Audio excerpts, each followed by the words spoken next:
عبرتناک دوسری عالمی جنگ، وادی گم، انشے سیریل، 25ویں قسط، شارق علی۔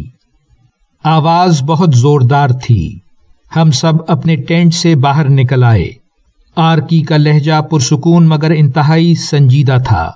یہ آواز ہمارے کیمپ سے تقریباً 2-3 میل دور تیزی سے نیچے جاتے ہوئے تباہ کن ایوالانچ کی ہے۔ خوش قسمتی سے ہمارا کیمپ اس خطرے سے محفوظ ہے، لیکن ماضی میں بہت سی معصوم جانیں اس برفانی تباہی کا شکار ہو چکی ہیں۔ ٹم نے کہا، انسانی تاریخ میں کچھ ایسی ہی تباہی 1930 میں ایڈولف ہٹلر کے جرمنی کا چانسلر بننے سے شروع ہوئی تھی۔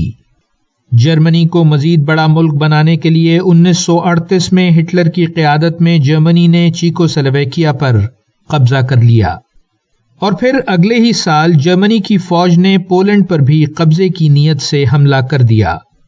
اس بار برطانیہ اور روس پولینڈ کی مدد کو آگے بڑھے اور ایک بڑی جنگ کا آغاز ہو گیا۔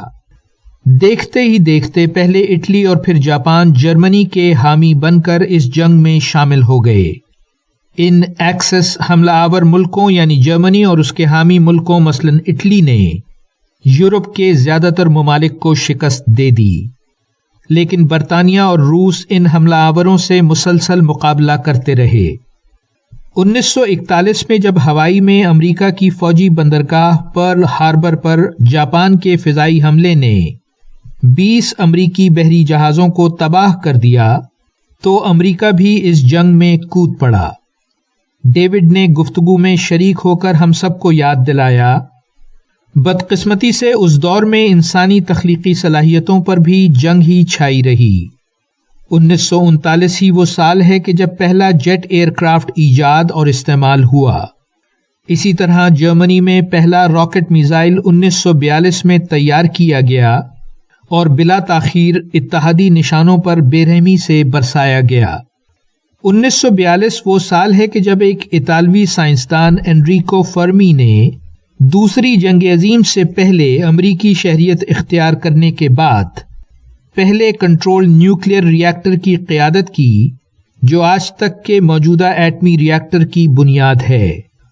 1945 میں بالآخر دوسری جنگ عظیم اتحادی فوجوں کی فتح کے ساتھ اختتام پذیر ہوتی ہے۔ جرمنی اور اس کے اتحادی یورپ میں ہتھیار ڈال دیتے ہیں، اور جاپان کے شہروں ہیروشیما اور ناگاساکی پر ایٹم بم کے خوفناک حملے کے بعد جاپان بھی ہار مان لیتا ہے۔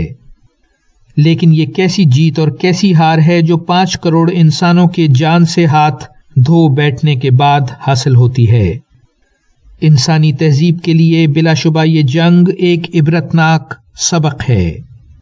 1945 کی ایک خوشگوار بات بھی مجھے یاد آتی ہے، اور وہ ہے جارج اورویل کی مشہور کتاب اینیمل فارم کی اشاعت۔ جاری ہے۔ ویلیو ورسٹی۔